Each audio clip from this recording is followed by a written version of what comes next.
GSVL strategic business leader, कुछ चीज़ें हमने डिस्कस की प्रीवियस लेक्चर्स में। सिलेबस को हमने थोड़ा सा देखने की कोशिश की कि क्या सिलेबस है, और उसमें से एक एरिया हमने पहला अपना कॉर्पोरेट गवर्नेंस का स्टार्ट किया हुआ है। अगर हमारे नोट्स को देखा जाए तो उसमें हमने चैप्टर 2 स्टार्ट किया हुआ है। यहाँ पे अभी तक हम क्या कर चुके हैं, कॉर्पोरेट गवर्नेंस कोर्स जो हैं वो कुछ कवर कर चुके हैं। क्या ख्याल है?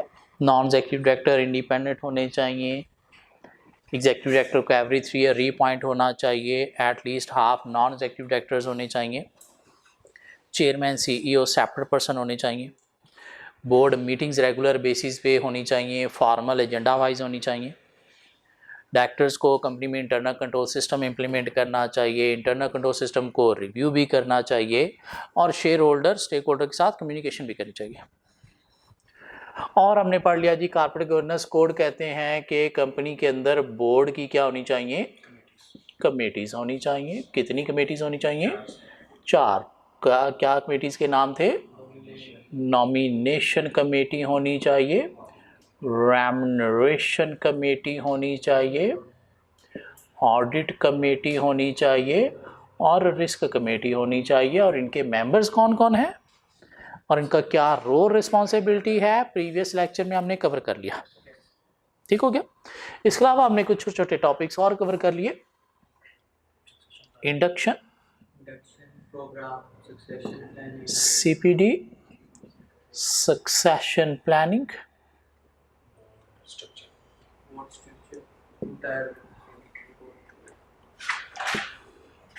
Retirement bye rotation,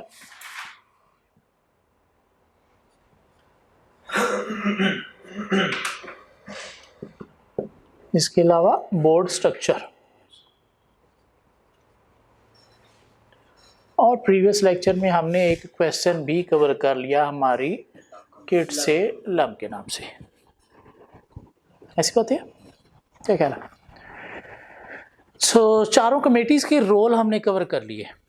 nomination committee के रोल हमने कवर किए, डॉक्टर्स को नॉमिनेट करवाना, बोर्ड को बैलेंस करना, बोर्ड के अंदर स्किल्स को बैलेंस करना, बोर्ड वैकेंसीज को फिल करना, डायरेक्टर्स की इंडक्शन ट्रेनिंग करना, ये सारे, और सक्सेशन प्लानिंग करना। को 5-6 रोल हम नॉमिनेशन कमेटी के लिख सकते हैं। रेम्युनरेशन कमेटी का रोल हमने पढ़ लिया, कंपनी की रेम्युनरेशन पॉलिसी सेट करना और एग्जीक्यूटिव डायरेक्टर की परफॉर्मेंस मेजर करते हुए परफॉर्मेंस रेटेड पे सेट करना। ऑडिट कमेटी के हमने रोल पढ़ लिए, फाइनेंशियल मैटर्स को ओवरसी करना, financial strategies, financial policies, internal control system, financial statements को रिव्यू करना, मॉनिटर करना quality of work, independence of both internal and external auditor, recommendation देना to share holder regarding appointment, reappointment, removal and fee of external auditor. Risk committee का हमने role पढ़ लिया, to define risk management strategy of the company, i.e. to identify business risk, to prioritize risk, to control risk and to monitor the risk।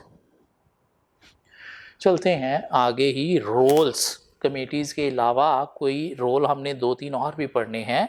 एक topic cover करते हैं, role of non executive directors, NEDs के role क्या है। Non executive director company के अंदर कुछ 4 तरह के रोल परफॉर्म करते हैं। एक स्ट्रेटेजिक रोल, एक पीपल रोल, एक scrutinising role,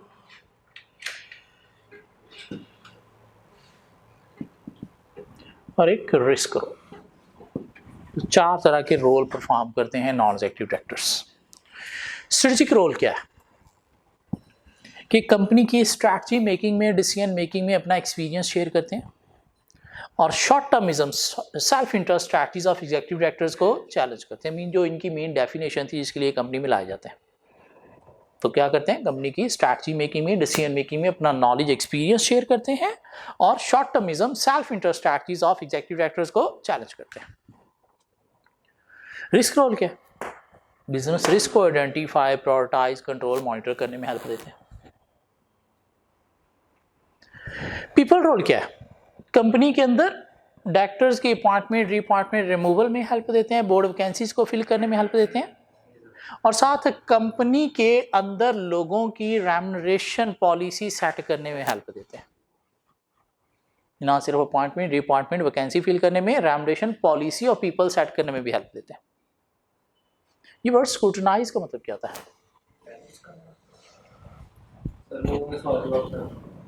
scrutinise like investigate करना। तो ये क्या रोल है? ये जो ऑडिट कमेटी वाला रोल था कि रिव्यू करना कंपनी की फाइनेंशियल स्टेटमेंट्स को, इंटरनल कंट्रोल सिस्टम को, फाइनेंशियल पॉलिसीज, फाइनेंशियल स्ट्रैटेजीज को, वर्क ऑफ इंटरनल ऑडिटर को, तो ये क्या है? स्क्रूटनाइजिंग रोल है। या साथ रेम्युनरेशन कमेटी का भी हमने एक रोल पढ़ा था, क्या? एग्जीक्यूटिव डायरेक्टर की परफॉर्मेंस को इवैल्यूएट करते, परफॉर्मेंस रिलेटेड पे सेट करना, तो ये भी क्या है? स्क्रूटनाइजिंग रोल है। इन परफॉर्मेंस इवैल्यूएट करना या फाइनेंशियल स्ट्रैटेजीज, फाइनेंशियल पॉलिसीज या work of internal external auditor scrutinise करना, ये क्या है? Scrutinising role. यहाँ पे क्या है? रेम्युनरेशन लोगों की सेट करना, जबकि यहाँ परफॉर्मेंस रिलेटेड पे जो है वो सेट करना after scrutinising performance, evaluating performance. Clear होती है बात? एक और टॉपिक डिस्कस करते हैं, रोल ऑफ चेयरमैन, और फिर डिस्कस करेंगे रोल ऑफ सीईओ, और यो मिला के ये कुछ 6-7 रोल के एरियाज हमारे पास बन जाएंगे। 4 कमेटीज के रोल, नॉन एग्जीक्यूटिव डायरेक्टर के रोल, चेयरमैन के रोल और सीईओ के रोल। चेयरमैन का रोल क्या है? कहते जी चेयरमैन का रोल क्या है? To chair board meetings. Board meetings को चेयर करना किसका रोल है? चेयरमैन का। चेयरमैन का रोल है क्या? CPD arrangements. चेयरमैन का रोल क्या है? एजेंडा ऑफ मीटिंग सेट करना। चेयरमैन का रोल क्या है? मिनट्स ऑफ मीटिंग रिकॉर्ड करके एब्सेंट मेंबर्स को प्रोवाइड करना। सेक्रेटरी हेल्प करता है चेयरमैन को। मेन ये रोल किसका है? चेयरमैन का। इसने इंश्योर करना है एजेंडा ठीक है या नहीं, और मिनट्स ऑफ मीटिंग जो है वो रिकॉर्ड होके एब्सेंट मेंबर्स को प्रोवाइड किए जा रहे हैं, किए जा रहे हैं। इसके अलावा चेयरमैन का रोल क्या है? To assess performance of CEO along with other NEDs। NEDs के साथ मिलके सीईओ की परफॉर्मेंस को असेस करना, ये भी किसकी रिस्पॉन्सिबिलिटी है? चेयरमैन की। इसके अलावा चेयरमैन का रोल क्या है? To report in annual report, to report in या to provide statement, to provide a statement in annual report में, कंपनी के एनुअल रिपोर्ट के अंदर अपनी स्टेटमेंट देना, बताना कि मैंने अपना रोल रिस्पॉन्सिबिलिटी कैसे परफॉर्म किया ड्यूरिंग द ईयर, कंपनी की परफॉर्मेंस के लिए मैंने काम किया है, तो वो अपनी एक स्टेटमेंट देना, ये भी किसका रोल है? चेयरमैन का। क्या ख्याल है? बातें की जा सकती चेयरमैन रोल से रिलेटेड। सीईओ का रोल क्या है? To run the company. CEO का रोल क्या है? To represent company against supplier, banker या अदर एक्सटर्नल स्टेक होल्डर। इन कंपनी के बाहर जितने भी स्टेक होल्डर्स हैं उनके आगे कंपनी को रिप्रेजेंट करना किसका काम है? सीईओ का। सीईओ का मेनली रोल है क्या? To implement internal control system in the company. वो जो डायरेक्टर्स को इंटरनल कंट्रोल सिस्टम इंप्लीमेंट करना है, मेनली किसकी रिस्पॉन्सिबिलिटी है? सीईओ की। सीईओ का रोल है क्या? To safeguard assets of the company. Company के एसेट्स को सेफ गार्ड करना, ये भी किसकी रिस्पॉन्सिबिलिटी है? सीईओ की। और सीईओ ने भी क्या करना है?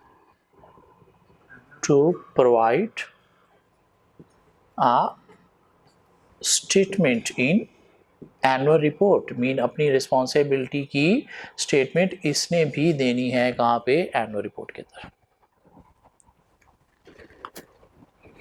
To safeguard asset of the company है, यूं भी कह सकते हैं to safeguard financial and physical resources of the company. To safeguard financial and physical resources of the company। financial physical resources क्या है? अल्टीमेटली एसेट्स ही हैं। क्या ख्याल है? सो यहाँ तक हमारे नोट्स का चैप्टर 2 जो है वो कंप्लीट कवर हो गया। चैप्टर 2 हमने कंप्लीट कवर कर लिया। हम मूव होते हैं कॉर्पोरेट गवर्नेंस को ही थोड़ा और आगे लेके चलते हैं। चैप्टर 3 देखते हैं वो क्या है। ये मिट कर दो।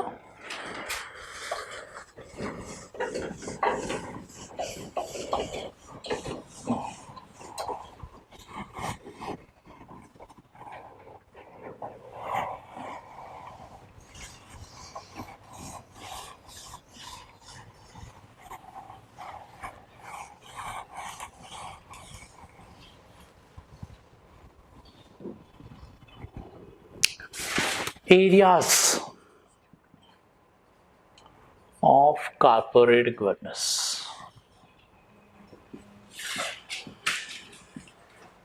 directors remuneration,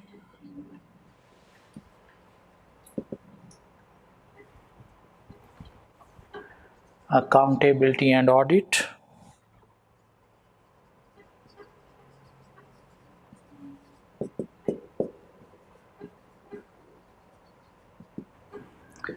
relations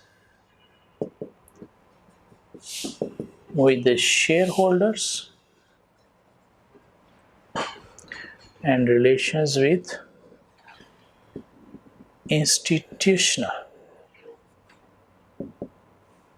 investors।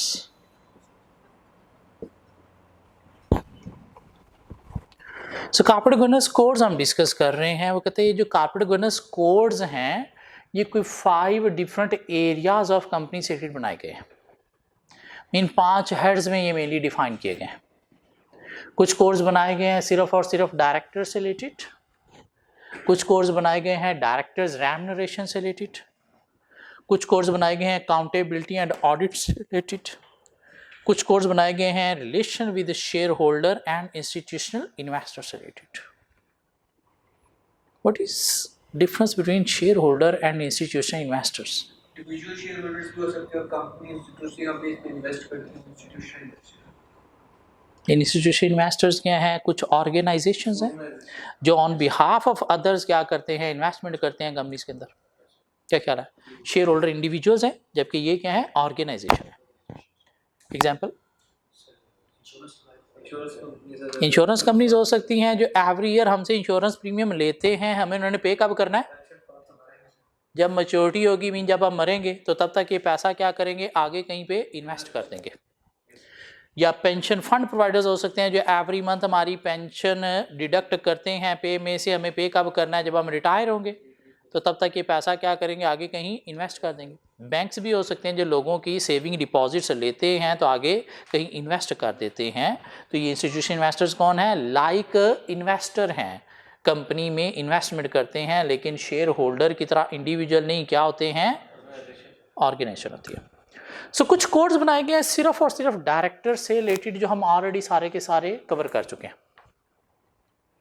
कि एग्जेक्टिव नॉन एग्जेक्टिव डायरेक्टर होने चाहिए और नॉन एग्जेक्टिव इंडिपेंडेंट होने चाहिए। एटलीस्ट आप नॉन एग्जेक्टिव होने चाहिए। एग्जेक्टिव के आफ्टर 3 रीअपॉइंटमेंट होनी चाहिए। क्या ख्याल है? डायरेक्टर के अंदर से एक बंदा चेयरमैन और एक सीईओ होना चाहिए और दोनों सेपरेट होने चाहिए। डायरेक्टर्स की रेगुलर बेसिस पे मीटिंग होनी चाहिए। क्या ख्याल है? फॉर्मल एजेंडा वाइज होनी चाहिए। डायरेक्टर्स की अपॉइंटमेंट रीअपॉइंटमेंट रिमूवल से रिलेटेड क्या होनी चाहिए? नॉमिनेशन कमेटी होनी चाहिए। डायरेक्टर्स की इंडक्शन ट्रेनिंग होनी चाहिए। डायरेक्टर्स की CPD अरेंजमेंट्स होनी चाहिए, डायरेक्टर्स की रिटायरमेंट बाय रोटेशन होनी चाहिए। ये सारे कोड किससे रिलेटेड थे? डायरेक्टर से रिलेटेड। कुछ कोड्स बनाए गए हैं डायरेक्टर्स रेम्युनरेशन से रिलेटेड। डायरेक्टर्स की रेम्युनरेशन पॉलिसी सेट करने के लिए इंडिपेंडेंट नॉन एग्जीक्यूटिव डायरेक्टर की एक रेम्युनरेशन कमेटी होनी चाहिए। क्या ख्याल है? जिसको क्या करना है, कंपनी की रेम्युनरेशन पॉलिसी डिफाइन करनी है और एग्जीक्यूटिव डायरेक्टर की परफॉर्मेंस मेजर करके परफॉर्मेंस रेट पे सेट करनी है। क्या ख्याल है? अब कहते हैं ये जो रेम्युनरेशन कमेटी ने पॉलिसी डिफाइन करनी है, रेम्युनरेशन पॉलिसी, वो एक फेयर बैलेंस्ड पॉलिसी होनी चाहिए जिसमें avoidance of paying too much high या टू मच लो होना चाहिए। टू मच हाई भी नहीं पे करना, टू मच लो भी नहीं पे करना। क्यों टू मच हाई क्यों नहीं पे करना भाई? शेयर होल्डर खप डाल देंगे भाई, इतना क्यों पे कर रहे हो, जस्टिफाई नहीं आप कर सकोगे। टू मच लो क्यों नहीं पे करना? अदरवाइज आपको डायरेक्टर्स की रिटेंशन में मसले आ जाएंगे, डायरेक्टर्स की अट्रैक्शन में मसले आ जाएंगे, मीन अच्छे लोगों को आप अट्रैक्ट नहीं कर सकोगे। डायरेक्टर्स की मोटिवेशन के मसले आ जाएंगे, मीन अपने डायरेक्टर्स को आप मोटिवेट नहीं कर सकोगे। और डायरेक्टर्स की अपॉइंटमेंट में मसले आ जाएंगे, मीन अच्छे लोग आप अपॉइंट नहीं कर सकोगे। इसलिए टू मच लो पे नहीं करना, एटलीस्ट इंडस्ट्री एवरेज के अकॉर्डिंगली पे करना है, ताकि आप डायरेक्टर्स को रिटेन कर सको, अच्छे डायरेक्टर्स अट्रैक्ट कर सको, मोटिवेट कर सको, अपॉइंट कर सको। अदरवाइज अच्छे लोग तो फिर आपके पास रुकेंगे। क्या ख्याल है? फिर कहता है कि डायरेक्टर्स की जब रेम्युनरेशन सेट करनी है, इसका रिवॉर्ड पैकेज सेट करना है, तो उस रिवॉर्ड पैकेज के कुछ एलिमेंट्स हैं जिनको कंसीडर करना चाहिए। डायरेक्टर्स का जो रिवॉर्ड पैकेज है उसके कुछ एलिमेंट्स हैं जो प्रॉपर्ली कंसीडर करने चाहिए। क्या एलिमेंट्स हैं डायरेक्टर्स रिवॉर्ड पैकेज के? कुछ 4 एलिमेंट हैं। Basic salary,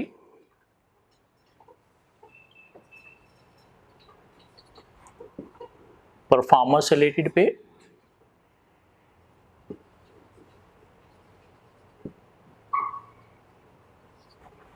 pension and benefits in kind.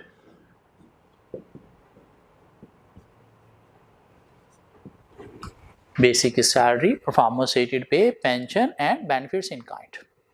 Basic salary क्या है? एक फिक्स्ड अमाउंट, क्या ख्याल है, मंथली या ईयरली सेट की जाती है और on the basis of monthly पे की जाती है। अकॉर्डिंग टू क्वालिफिकेशन, एक्सपीरियंस या रैंक डिफरेंट हो सकती है, लेकिन क्या है, फिक्स्ड अमाउंट है जो कि पे करना ही करना है इन रिस्पेक्ट ऑफ परफॉर्मेंस। ठीक हो गया? परफॉर्मेंस रेटेड पे कोई टारगेट की बेस पर दी जाएगी, टारगेट मीट हुआ है तो मिलेगी वरना नहीं।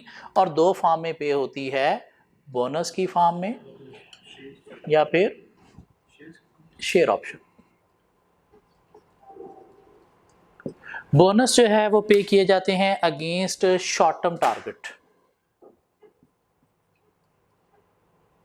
बोनस पे किया जाता है अगेंस्ट शॉर्ट टर्म टारगेट, जबकि शेयर ऑप्शन इंसेंटिव मिलते हैं अगेंस्ट लॉन्ग टर्म टारगेट्स। हाँ, वो टारगेट फाइनेंशियल नॉन फाइनेंशियल दोनों हो सकते हैं, लेकिन शेयर ऑप्शन जो है वो नॉर्मली हायर लेवल मैनेजमेंट को पे की जाती है, जबकि बोनस ऑल एम्प्लॉयज़ को पे किए जाते हैं। बोनस कैश की फॉर्म में होते हैं। हाँ, समटाइम कंपनी के पास अगर कैश की शॉर्टेज हो तो कंपनी फिर शेयर ऑप्शन भी दे देती है। शेयर ऑप्शन समटाइम एम्प्लॉयज़ की लॉन्ग टर्म रिटेंशन के लिए भी पे किए जाते हैं, ताकि एम्प्लॉयज़ को लॉन्ग टर्म कंपनी के साथ रिटेन किया जा सके। सिर्फ रिटेंशन नहीं, लॉयल्टी मेंटेन करने के लिए भी पे किए जाते हैं। क्यों? अगर ये ऑनर बन जाएंगे तो ऑर्गेनाइजेशन के साथ अपनी लॉयल्टी शो करेंगे। क्या ख्याल है? Pension, short term benefit, long term after age of retirement दिया जाएगा। किस लिए? रिटेंशन के लिए। कंपनी की पॉलिसी पे डिपेंड करता है, इधर एम्प्लॉय भी इसमें कुछ कंट्रीब्यूट करेगा, कंपनी भी कंट्रीब्यूट करेगी, कितना उतना, उसका डबल या multiple 5 age the age of retirement, जितना उसमें पड़ा होगा एम्प्लॉय लेके जा सकता है। या कंपनी कंट्रीब्यूट करेगी, एम्प्लॉय नहीं करेगा। या कोई अमाउंट फिक्स कर ली जाती है कितनी अमाउंट आपको मिलेगी, कब? Suppose after 10 year of retirement, mean 10 साल के बाद जब भी आप जाओ तो पेंशन मिल जाएगी। क्या ख्याल है? तो कंपनी की पॉलिसी पर डिपेंड करता है। बेनिफिट्स इन काइंड, जिनके लिए एक वर्ड पर्क्स का भी यूज़ किया जाता है। ये क्या है? अदर बेनिफिट्स लाइक अकोमोडेशन आपने दे दी, कार दे दी, हेलीकॉप्टर दे दिया, जेट दे दिया, क्या ख्याल है? मेडिकल अलाउंस आपने दे दिया, अदर अलाउंस पेट्रोल हो गया, मोबाइल अलाउंस हो गया। तो ये सारे डिपेंड करते हैं कंपनी की पॉलिसी पे और डिफरेंट रैंक पे डिफरेंट भी हो सकते हैं। क्या ख्याल है? अब अगर कॉर्पोरेट गवर्नेंस क्या कहता है कि आपने जब भी एग्जीक्यूटिव डायरेक्टर का रिवॉर्ड पैकेज सेट करना है तो आपने एक fair balance reward package set करना है जिसमें मिक्सचर ऑफ फिक्स्ड एलिमेंट और वेरिएबल एलिमेंट होना चाहिए। ये फिक्स है लेकिन ये वेरिएबल है, तो वेरिएबल भी होना चाहिए जिससे उनकी परफॉर्मेंस लेने में आपको हेल्प मिलेगी। ये नहीं कि आपने 90% फिक्स कर दिया 10% वेरिएबल है, या 90% वेरिएबल कर दिया 10% फिक्स है, नहीं, 40 60 50 50 इस तरह से होना चाहिए। सिर्फ फिक्स दे रहे हो तो अल्टीमेटली फिर डायरेक्टर्स एक्स्ट्रा परफॉर्मेंस देगा ही नहीं, सरदर्दी लेगा ही नहीं। सिर्फ वेरिएबल दे रहे हो तो short termism self interest strategies में इन्वॉल्व हो जाएगा, लॉन्ग टर्म स्ट्रैटेजीज अडॉप्ट करने पे नहीं आएगा। और एग्जीक्यूटिव डायरेक्टर का रिवॉर्ड पैकेज कौन सेट करेगा? नॉन एग्जीक्यूटिव डायरेक्टर की रेम्युनरेशन कमेटी, ताकि वो लोग जिनकी रेम्युनरेशन सेट हो रही है वो अपनी रेम्युनरेशन सेट करने में खुद इन्वॉल्व नहीं होने चाहिए। क्यों? रेम्युनरेशन कमेटी ने कंपनी की रेम्युनरेशन पॉलिसी सेट करनी है। Company mean executive director, managers, employ सब की। तो नॉन एग्जीक्यूटिव डायरेक्टर की रेम्युनरेशन कौन सेट करता है? फिर shareholder with board of director. और वैसे भी non executive director fixed fee पे काम करते हैं जो आवरली बेसिस पे की जाती है और इंडस्ट्री एवरेज के अकॉर्डिंगली पे की जाती है, इसलिए इसके ऊपर ऐसा कोई डिबेट नहीं होती। जो डिबेट होती है इस मैनेजर को, इस एम्प्लॉई को, इस डायरेक्टर को क्यों इतना पे किया जा रहा है, तो कौन सेट करेंगे? वो लोग जो खुद इन्वॉल्व नहीं है उस चीज़ में। लेकिन रेम्युनरेशन कमेटी में सारे के सारे नॉन एग्जीक्यूटिव डायरेक्टर है। बोर्ड ऑफ डायरेक्टर में तो अल्टीमेटली एग्जीक्यूटिव नॉन एग्जीक्यूटिव सारे मिलके with majority share holder decide करेंगे कि इंडस्ट्री एवरेज इतनी है तो हमने इतना ही देना है या इसे थोड़ा सा ज़्यादा देना है। उससे ऊपर ऐसा कोई डिबेट होती नहीं है। जो मसला आएगा किस पे आएगा? एग्जीक्यूटिव के रिवॉर्ड पैकेज पे। ठीक हो गया? ये चैप्टर 3 था हमारा, ख़त्म हो गया। रेम्युनरेशन कमेटी, रेम्युनरेशन सेट जो करनी है कैसे करनी है, रिवॉर्ड पैकेज के एलिमेंट्स क्या हैं, और नॉन एग्जीक्यूटिव डायरेक्टर की पे कौन सेट करता है। नोट्स में हमें इसके ऊपर एक क्वेश्चन मिलेगा टोमेटो बैंक से। नोट्स है ना आप लोगों के पास?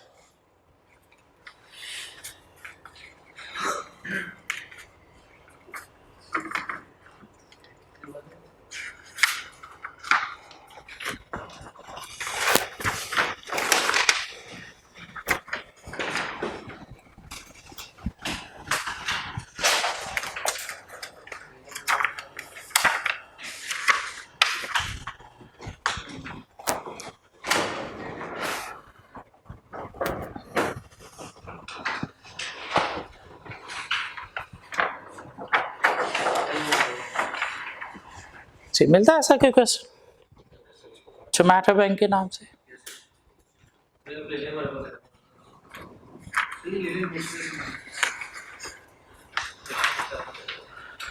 सो क्या कहता है जी, क्वेश्चन के 2-3 पार्ट्स हैं हमारे पास। एक रिक्वायरमेंट ए है फॉर 10 मार्क्स, एक रिक्वायरमेंट बी है फॉर 10 मार्क्स, और एक रिक्वायरमेंट सी है for 5 marks. Requirement A of the question: criticize the performance of Tomato Bank's remuneration committee in agreeing Mr. Wolf's reward package. Criticize, against बातें करना, कीड़े निकालना किसके? टोमेटो बैंक्स की रेम्युनरेशन कमेटी के, कि उसने मिस्टर वॉफ का रिवॉर्ड पैकेज जो सेट किया वो शायद ठीक सेट नहीं किया। कितने मार्क्स हैं? कितने पॉइंट बनाने चाहिए?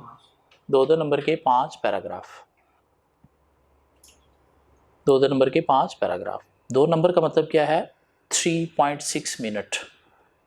1.8 मिनट होता है ना हमारे पास एक नंबर के लिखने के लिए, तो 2 नंबर के लिए कितना टाइम होगा? 3.6। और 3.6 मिनट में अगर आप देखो तो आप शायद कोई 5 से 6 लाइनों का पैराग्राफ लिख सकते हो। दिस मीन एक पॉइंट को आपने 5 से 6 लाइनों में सम अप करना है।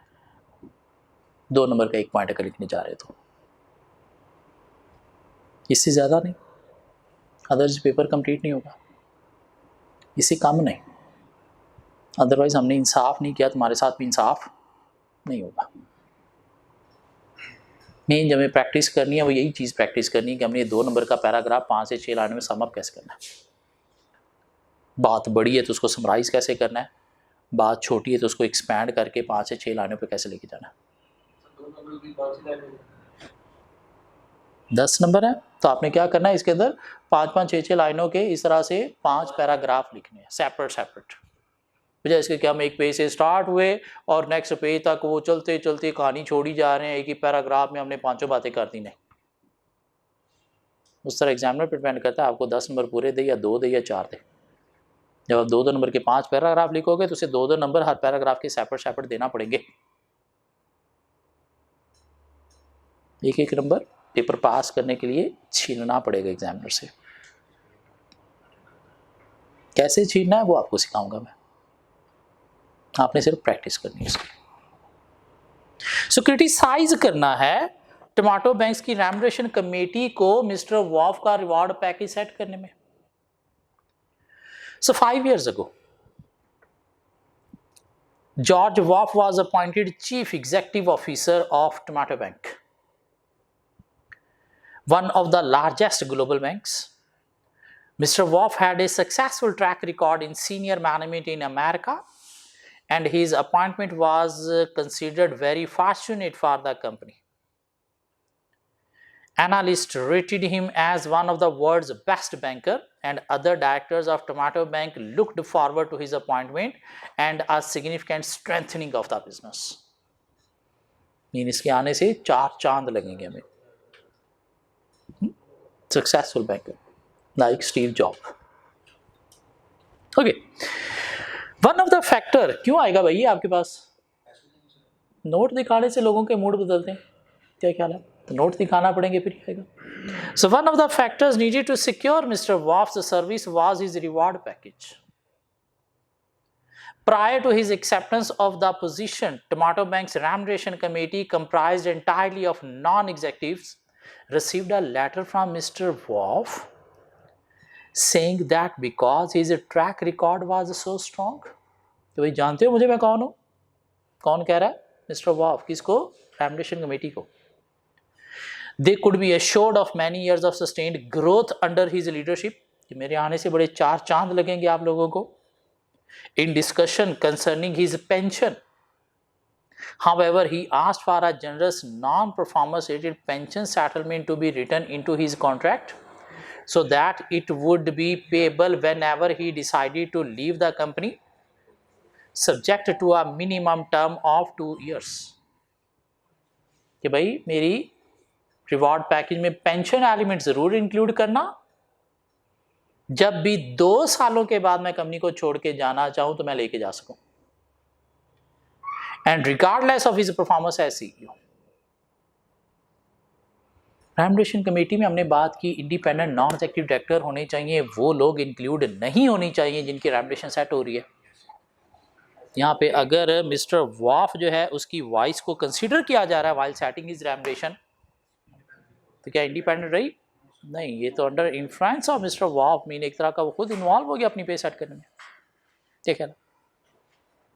और फिर दूसरा पेंशन, शॉर्ट टर्म बेनिफिट है, लॉन्ग टर्म है? लॉन्ग टर्म का मतलब क्या होता है? 5 year और मोर, और यहाँ पे ये 2 years के लिए कह रहा है। और अगर ये वाकई ही एक्सेप्ट करते हैं तो सूरत में इन्होंने शायद एलिमेंट्स को भी प्रॉपर्ली कंसीडर नहीं किया, फेल हो गए प्रॉपर शॉर्ट टर्म और long term elements of reward package को कंसीडर करने में भी। तो 2 पॉइंट इसके ऊपर बन सकते हैं। अभी देखते हैं उन्होंने ये एक्सेप्ट किया था या नहीं किया था। Okay. Furthermore, in the hasty manner in which Mr. Wolf's reward package was agreed, the split of his package between basic and performance-rated components was not carefully scrutinized.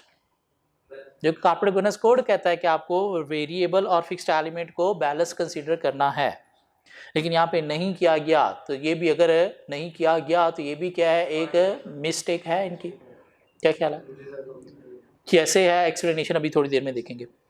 Everybody on the remuneration committee was so certain that he would bring success to Tomato Bank that the individual details of reward package were not considered important। इसके आने से हमें चार चांद ही बड़े लगने हैं, तो खैर है जो भी मांगता है देखी जाएगी। In addition, the remuneration committee received several letters from Tomato Bank's finance director, John Tampa, saying in direct terms that they should offer Mr. Wolf whatever he wants to ensure that he joins the company and that the balance of benefit was not important as long as he joined। Finance director भी जो कौन होता है, executive या non executive? Executive director influence कर रहा है किसको? डिसीजन ऑफ रेमुनरेशन कमेटी को। तो यहाँ पे भी अगर इसकी वॉइस को भी कंसीडर किया जा रहा है तो इंडिपेंडेंस अफेक्टेड हो रही है, कंप्रोमाइज हो रही है ऑफ द रेमुनरेशन कमेटी। क्या ख्याल है? तो यहाँ पे भी इंडिपेंडेंस कंप्रोमाइज होगी। Two of the non-executive director on the remuneration committee were former colleague of Mr. Wolf and told the finance director that they would take his advice and make sure they put a package together that would ensure Mr. Wolf joined the company। कि बेफिक्र हो जाए, नहीं हमें पता है उसको कैसे लाना है, हम उसको ला के छोड़ेंगे। क्यों? फार्मर कोलीग हैं, और अगर फार्मर कोलीग हैं तो सूरत में भी इंडिपेंडेंस इनकी क्या है? अफेक्टेड है। मेरे ख्याल से शायद 5 पॉइंट बन गए हमारे पास। एक, मिस्टर वॉफ खुद इन्वॉल्व हो गया। दूसरा, पेंशन जो है वो शॉर्ट टर्म बेनिफिट को आपने लॉन्ग टर्म को शॉर्ट टर्म कंसीडर कर लिया। तीसरा, फाइनेंस डायरेक्टर भी इन्वॉल्व हो गया, खुद भी अपनी इंडिपेंडेंस कंप्रोमाइज़ है, और आपने एलिमेंट्स जो हैं वेरिएबल और फिक्स्ड प्रॉपर्ली स्क्रूटनाइज भी नहीं किए, चेक भी नहीं किए। तो 5 पॉइंट्स तो शायद यहाँ पे 5 पैराग्राफ बनाए जा सकते हैं। क्या कह रहा है? उसके बाद क्या हुआ जी? Once in post Mr. Wolf led an excessively aggressive strategy that involved high growth in the loan and mortgage book financed from a range of sources, some of which proved unreliable। Mean कुछ risky strategies उसने adopt की। In the 5th year of his appointment, the failure of some of the sources of funds upon which the growth of the bank was based led to severe financing difficulties at Tomato Bank। 5 सालों के बाद 4 चांद लगा दिए उसने। Shareholder voted to replace George Wolf as a CEO। They said he had been reckless in exposing the company to so much risk in growing the loan book without adequately covering it with reliable sources of fund। किसने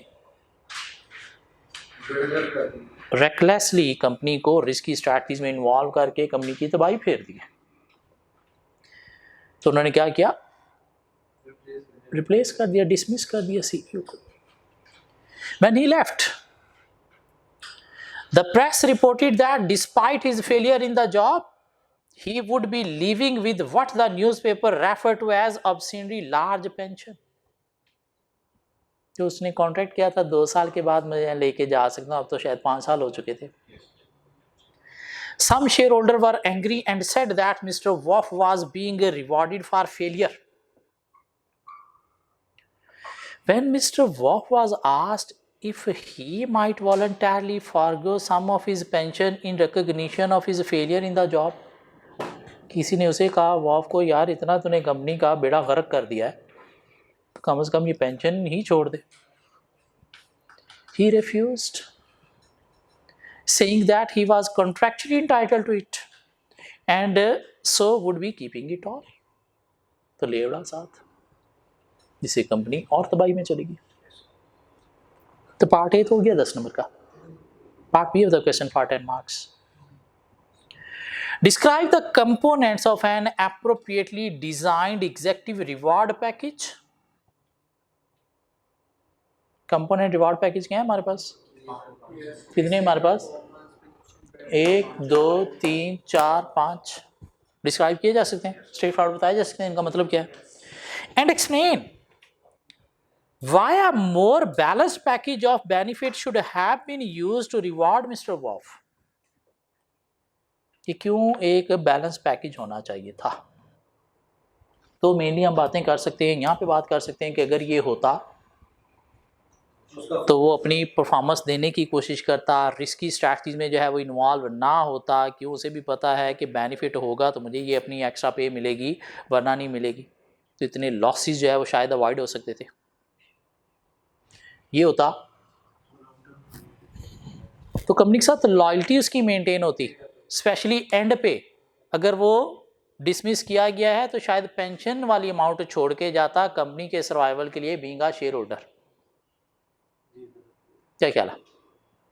फिर ये था, लेकिन short term 2 years पे जबकि होता क्या है लॉन्ग टर्म, और अगर लॉन्ग टर्म होता तो अपनी लॉन्ग टर्म लॉयल्टी कंपनी के साथ शो करता, रिटेंशन के पॉइंट ऑफ व्यू से कभी भी रिस्की स्ट्रैटेजीज में इन्वॉल्व ना होता, कवर के साथ चलता। क्यों? कंपनी अगर लॉन्ग टर्म सर्वाइव करेगी तो उसे भी ये लॉन्ग टर्म बेनिफिट मिलेगा वरना नहीं मिलेगा। पांचों स्ट्रेट फॉरवर्ड डिस्क्राइब करेंगे, लेकिन ये 3 आप डिस्क्राइब करके साथ रिलेट भी कर दोगे उन्हीं हेडिंग के अंदर। क्या ख्याल है? 10 नंबर कवर होते हैं। Part C of the question, construct an ethical case for mister Wolf to voluntarily accept a reduction in his pension value in recognition of his failure as chief executive of Tomato Bank। आपने ethically case फार का मतलब होता है favour में बातें करना। किस चीज़ के? केस फार के आगे जो बात होने जा रही है, और आगे बात क्या होने जा रही है कि मिस्टर वॉफ को अपनी पेंशन रिड्यूस करनी चाहिए थी, नहीं लेनी चाहिए थी। 5 नंबर के लिए बातें करनी है। तो being a leader of the organisation, इसका काम क्या था? बिजनेस को रन करना, और जब इसने best interest of the share holder के लिए रन नहीं किया तो इस तरह की एक्स्ट्रा पे नहीं लेनी चाहिए थी। क्या ख्याल है? Being agent of principal shareholder, इसका काम क्या है? सर्विसेज देना अगेंस्ट एनी रिवॉर्ड, और जब आपने सर्विसेज प्रॉपर नहीं दी तो इस तरह के फिर एक्स्ट्रा रिवॉर्ड भी आपको रिसीव नहीं करने चाहिए थे। क्या ख्याल है? अब उसने कहा कि एथिकली केस आपने बनाना है। अभी हमने एथिक्स का एरिया नहीं कवर किया, आगे चल के एथिक्स का एरिया कवर करेंगे तो वहां पे मैं एक मॉडल पढ़ेंगे, कॉलबर्ग मॉडल। कौन सा मॉडल?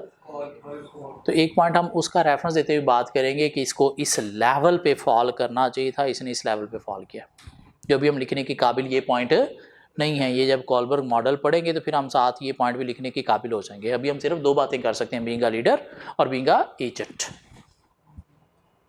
क्या ख्याल है? कवर होता है 25 मार्क्स का ये क्वेश्चन? क्या ख्याल है? अभी छोटे छोटे क्वेश्चन हम कवर करेंगे, 25 मार्क्स, 5 नंबर के पार्ट, फिर हम बड़ी केस स्टडी 50 नंबर की केस स्टडी कवर करेंगे, और यूं कवर करते करते एंड पे हम 100 मार्क्स की केस स्टडी पे मूव होंगे। ठीक हो गया? 100 मार्क्स की केस स्टडी में जब जाएंगे तो वहाँ पे भी इसी तरह से पार्ट्स ही होंगे, 10 नंबर का पार्ट, 5 नंबर का पार्ट, 6 नंबर का पार्ट। सो क्या हम बात कर रहे थे कि कॉर्पोरेट गवर्नेंस कोड्स जो हैं वो बनाए गए हैं कोई 5 एरियाज ऑफ द ऑर्गेनाइजेशन से रिलेटेड। कुछ कोड्स सिर्फ डायरेक्टर से रिलेटेड बनाए गए हैं जो हम कवर कर चुके, कुछ कोड्स डायरेक्टर रेम्युनरेशन से रिलेटेड बनाए गए हैं जो हमने कवर कर लिए, कुछ कोड्स अकाउंटेबिलिटी एंड ऑडिट से रिलेटेड बनाए गए हैं। अकाउंटेबिलिटी एंड ऑडिट से रिलेटेड क्या कोड बनाए गए हैं कि कंपनी के अंदर एक ऑडिट कमेटी होनी चाहिए जिसके रोल हमने पढ़े, कंपनी के अंदर रिस्क कमेटी होनी चाहिए, इंटरनल कंट्रोल सिस्टम होना चाहिए, इंटरनल कंट्रोल सिस्टम को रिव्यू करने के लिए इंटरनल ऑडिटर होना चाहिए। तो ये हम पढ़ेंगे आगे चल के रिस्क के एरियाज में, कोई 2-3 चैप्टर इसके ऊपर होंगे। ठीक हो गया? कुछ कोर्स बनाए गए हैं relations with share holder and institution investor से related, relation with share holder and institution investor से रिलेटेड, कि इनके साथ क्या करना चाहिए? डायलॉग क्रिएट करना चाहिए। इनकी कोई भी इशू है, कंसर्न है तो वो आपको रिजॉल्व करनी चाहिए। इनकी कंसर्न को रिजॉल्व करने के लिए कंपनी के अंदर एक senior independent non executive director भी होना चाहिए। नॉन एग्जीक्यूटिव डायरेक्टर हमने देखा कि क्या होते हैं? पार्ट टाइमर होते हैं, फुल टाइमर एग्जीक्यूटिव डायरेक्टर होते हैं। लेकिन कॉर्पोरेट गवर्नेंस कोड कहता है कि कंपनी के अंदर एक full timer non executive director भी होना चाहिए, जिसको नाम क्या दिया गया है, senior independent non executive director, जो क्या होगा, फुल टाइमर होगा, जिसका काम क्या है, ऑलवेज कंपनी के अंदर प्रेजेंट रहना for share holder. Share holder की कोई भी कंसर्न है कंपनी में तो आके किससे डिस्कस करेंगे, इस senior independent non executive director से, इसलिए इसका फुल टाइम होना जरूरी है। और नॉर्मली कंपनी का चेयरमैन ही क्या होता है, senior independent non executive director होता है, जो फुल टाइमर बन जाता है। हाँ, चेयरमैन के अलावा भी हो सकता है, नहीं चेयरमैन ही होगा। ठीक हो गया। तो शेयर होल्डर इंस्टीट्यूशन इन्वेस्टर की कंसर्न को रिजॉल्व करने के लिए क्या होना चाहिए, एक senior independent non executive director company में होना चाहिए, फुल टाइमर। अब यहां से एक टॉपिक हमारे पास निकल आया, शेयर होल्डर एक्टिविज्म।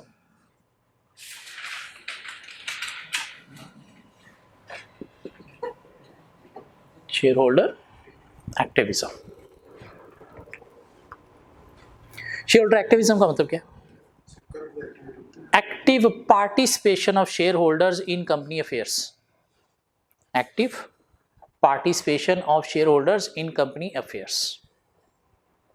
कहां कहां पे शेयर होल्डर एक्टिवली पार्टिसिपेट करता है कंपनी के अंदर, एजीएम अटेंड करने में, या ईजीएम अगर रिक्वायर करता है तो किसी मैटर पे डिस्कशन के लिए, requiring EGM,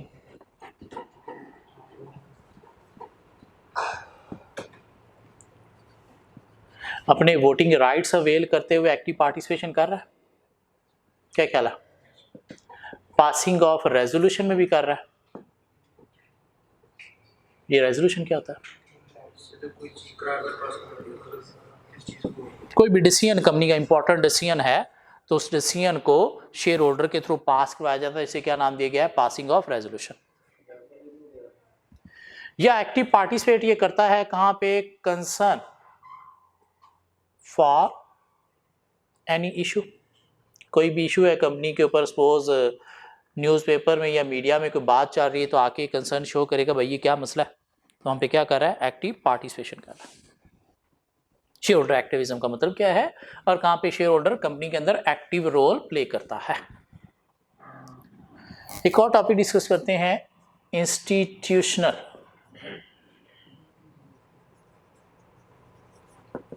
investors intervention. Institutional investors intervention, intervention का मतलब क्या, मुदाखलत, मतलब क्या हुआ, active participation of institutional investors in company affairs. अब हमने डिफरेंशिएट किया शेयर होल्डर और इंस्टीट्यूशनल इन्वेस्टर्स को कि ये इंडिविजुअल हैं, ये ऑर्गेनाइजेशन है, दोनों इन्वेस्टर्स हैं, लेकिन इन दोनों का जो मोटिव है, इन्वेस्टमेंट का पर्पस है, वो डिफरेंट है। शेयर होल्डर की इन्वेस्टमेंट का पर्पस एक ही है, और वो क्या है, रिटर्न डिविडेंड। इसे क्या चाहिए, रिटर्न चाहिए इन्वेस्टमेंट का। जबकि इंस्टीट्यूशनल इन्वेस्टर्स की इन्वेस्टमेंट का डुअल पर्पस है, रिटर्न भी और साथ इंडस्ट्री प्रमोशन भी, रिटर्न भी और साथ इंडस्ट्री प्रमोशन भी।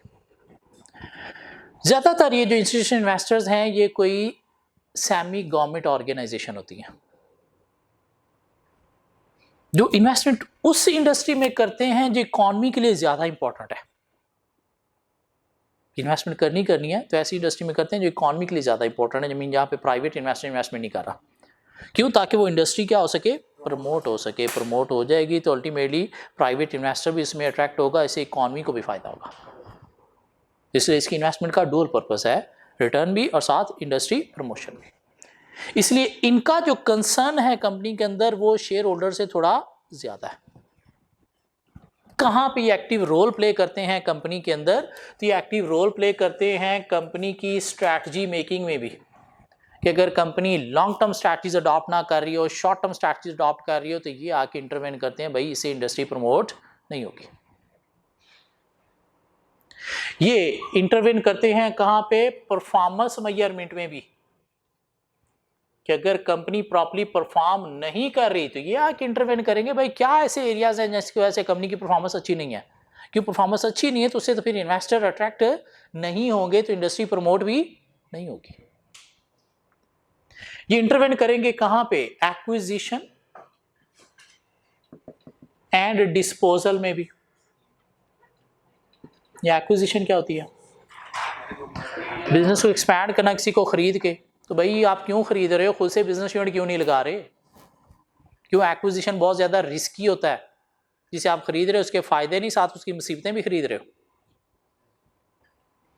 डिस्पोजल क्या होता है, बेचना, तो भाई क्यों बेच रहे हो, हमने तो इंडस्ट्री को प्रमोट करना है, हाँ उल्टा इंडस्ट्री को कॉन्ट्रैक्ट कर रहे हो, तो इंटरवेन करते हैं ये एक्विजिशन और डिस्पोजल में भी। इंटरवेन कहाँ पे, इंटरनल कंट्रोल सिस्टम में भी, कि अगर कंपनी का internal control system strong affective ना हो तो ये आके इंटरवेन करते हैं, भाई ऐसा क्यों हो रहा है, क्यों, कंट्रोल सिस्टम अच्छा होगा, फ्रॉडनेट एरर्स प्रिवेंट डिटेक्ट होंगे तो शेयर होल्डर को कॉन्फिडेंस मिलेगा और वो आएगा। क्या ख्याल है। इंटरवेन करते हैं ये कंप्लायंस विद लॉ रेगुलेशन में भी, अगर कंपनी नहीं कर रही तो ये आके इंटरवेन करेंगे, भाई ऐसे क्यों कर रहे हो, इस तरह तो कंपनी बैन हो जाएगी, रेपुटेशन इफेक्ट होगी, तो इंडस्ट्री प्रमोट नहीं होगी। लॉ एंड रेगुलेशन में इंटरवेन ये करते हैं कंपनी की रेम्युनरेशन पॉलिसी में भी, कि अगर कंपनी अच्छी रेम्युनरेशन नहीं दे रही, टू मच हाई दे रही है तो इंटरवेन करेंगे, भाई इतना क्यों दे रहे हो, और टू मच लो दे रही है तो फिर भी इंटरवेन करेंगे, क्यों, वैसे तो अच्छे लोग आपके पास अट्रैक्ट, रिटेन, मोटिवेट, अपॉइंट नहीं होंगे तो क्या इंडस्ट्री क्या खाक प्रमोट होगी, ये जब अच्छे लोग ही नहीं होंगे। क्या ख्याल है। इंटरवेन करेंगे ये किस चीज में, सक्सेशन प्लानिंग में भी, अगर सक्सेशन प्लानिंग कंपनी नहीं कर रही, अपनी फ्यूचर की ह्यूमन रिसोर्सेज की नीड पूरी नहीं कर रही, ट्रेन अरेंज नहीं कर रही, तो ये आके इंटरवेन करेंगे, भाई ऐसे क्यों कर रहे हो। इंटरवेन करेंगे ये कंपनी को कहां पे, सोशल रिस्पॉन्सिबिलिटीज में भी, कि अगर कंपनी सोशल रिस्पॉन्सिबिलिटीज परफॉर्म नहीं कर रही तो ये आके इंटरवेन करेंगे, भाई क्यों आप नहीं सोशल रिस्पॉन्सिबिलिटीज परफॉर्म कर रहे, क्यों, सोशल रिस्पॉन्सिबिलिटीज परफॉर्म करोगे सोसाइटी के अंदर इमेज अच्छा होगा, इमेज अच्छा होगा तो उससे इन्वेस्टर अट्रैक्ट होगा, इन्वेस्टर कस्टमर अट्रैक्ट होगा तो उससे क्या होगा, अल्टीमेटली इंडस्ट्री हमारी प्रमोट होगी।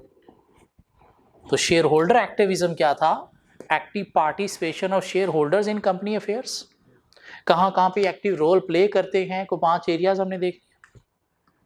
इंस्टीट्यूशन इन्वेस्टर्स इंटरवेंशन क्या है, active participation of institutional investors in company affairs, और कहाँ कहाँ पे इंटरवेन करते हैं, कंपनी की स्ट्रैटेजी मेकिंग में, परफॉर्मेंस मेजरमेंट में, एक्विजिशन एंड डिस्पोजल में, इंटरनल कंट्रोल सिस्टम अगर इफेक्टिव नहीं है, कंप्लायंस विद लॉ रेगुलेशन में, रेम्युनरेशन पॉलिसी में, सक्सेशन प्लानिंग में, और कहाँ पे इंटरवेन करते हैं, सोशल रिस्पॉन्सिबिलिटीज में। क्लियर होती हैं ये चीज़ें। एक छोटा सा टॉपिक डिस्कस करके आज का लेक्चर हम वाइंड अप करने जा रहे हैं।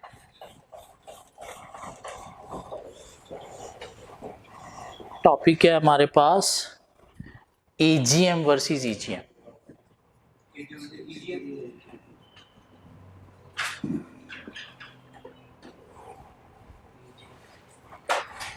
एजीएम क्या होती है, annual general meeting.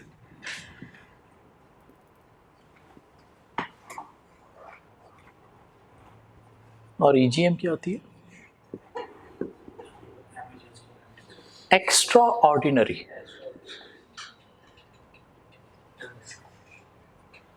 General meeting.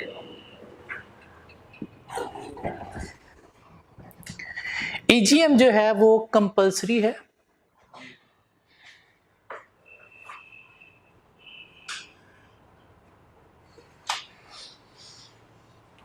Once in a year must होना है,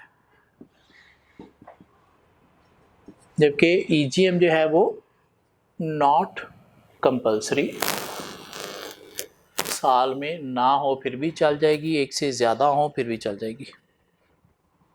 ठीक हो गया। एजीएम का पर्पस जो है वो प्री डिफाइंड है, और वो क्या है, एनुअल रिपोर्ट्स जो हैं वो मेंबर को प्रेजेंट करना।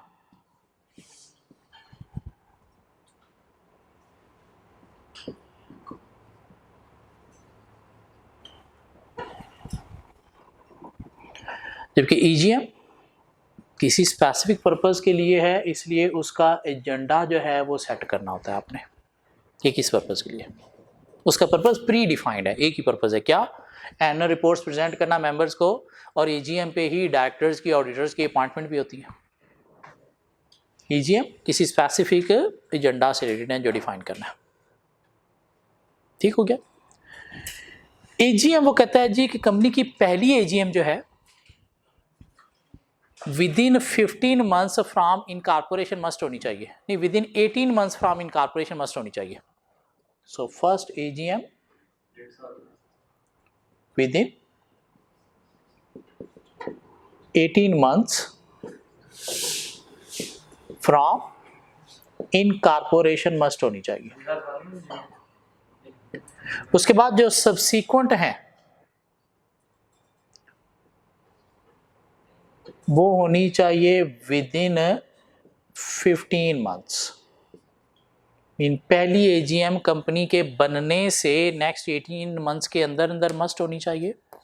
हाँ, नेक्स्ट AGM सपोज एक मार्च में हुई है तो जरूरी नेक्स्ट भी मार्च में हो, नहीं मार्च अप्रैल में 15 मंथ्स के अंदर अंदर हो सकती है, मीन 1 2 3 मंथ तक डिले भी अफोर्डेबल है। जबकि EGM का कोई पर्पस ही जब डिफाइन नहीं है तो कोई टाइम पीरियड भी डिफाइन उसका नहीं है। हो सकता है 1 माह में 2 हो जाएं, हो सकता है साल में 1 हो सकता है कोई ना भी हो। ठीक हो गया? कहते ये जो AGM है इसका नोटिस पीरियड होता है of 21 days. Mean 21 days before आपने क्या करना है, नोटिस सेंड करना है मेंबर्स को कि मीटिंग होने जा रही है। इनफैक्ट उसी नोटिस में आपने क्या करना है, एनुअल रिपोर्ट्स भी साथ सबमिट कर देनी है ताकि अगर कोई इश्यूज हैं तो हाईलाइट करके ले आए। साथ आपने क्या करना है, प्रॉक्सी वोटिंग जो है उसका राइट भी देना है किसको, शेयर होल्डर को। इन एक प्रॉक्सी वोटिंग फॉर्म देना है ताकि अगर कोई शेयर होल्डर AGM खुद अटेंड नहीं कर सकता तो प्रॉक्सी वोटिंग पे किसी और को अपनी जगह पे नॉमिनेट करके अपना वोटिंग राइट्स अवेल कर सकता है। जबकि EGM का जो नोटिस पीरियड है वो कितना है, 14 डेज। 14 दिन पहले आपने नोटिस देना है एजेंडा के साथ किस पर्पज के लिए आप मीटिंग कॉल कर रहे हैं। क्या ख्याल है? और फिर वो कहता है कि हर रेजोल्यूशन के ऊपर जो है वो सेपरेट वोटिंग होगी। इन कोई भी रेजोल्यूशन पास करना है तो उसके लिए क्या होगी, सेपरेट वोटिंग होगी AGM पे भी, और अल्टीमेटली EGM पे भी अगर आपने कोई रेजोल्यूशन पास करना है तो उसके लिए क्या होगी, सेपरेट वोटिंग होगी। डिफरेंशिएट किया जा सकता है EGM को थोड़ा सा? क्या ख्याल है? मतलब नाम क्या है, कंपलसरी है या नहीं है, पर्पस उसका प्री डिफाइंड है जब उसका एजेंडा सेट किया जाएगा। उसके बाद नोटिस पीरियड की बात कर लें, और उसके बाद फर्स्ट AGM और नेक्स्ट सब्सीक्वेंट जबकि उसका कोई टाइम पीरियड डिफाइंड नहीं है, not defined time period. So chapter 2 हमने कंप्लीट कर लिया था, चैप्टर 3 हमने कंप्लीट कर लिया। ये basically share holder, institution, investors, EGM ये हमने चैप्टर 5 स्टार्ट किया हुआ, 4 स्टार्ट किया हुआ सॉरी। इसमें एक आध टॉपिक और है जो कल कवर करके हम इसके ऊपर एक अच्छा सा क्वेश्चन करेंगे, और आगे हम फिर नेक्स्ट चैप्टर 5 भी कल स्टार्ट करेंगे। ठीक है, छोटे छोटे चैप्टर हैं, 7 क्वेश्चन पे अप्लाई करते चले जाएंगे तो नॉलेज गेन होता चला जाएगा। सो आज के लिए इनफ है। सो नेक्स्ट लेक्चर में मिलेंगे कुछ नई चीज़ों के साथ।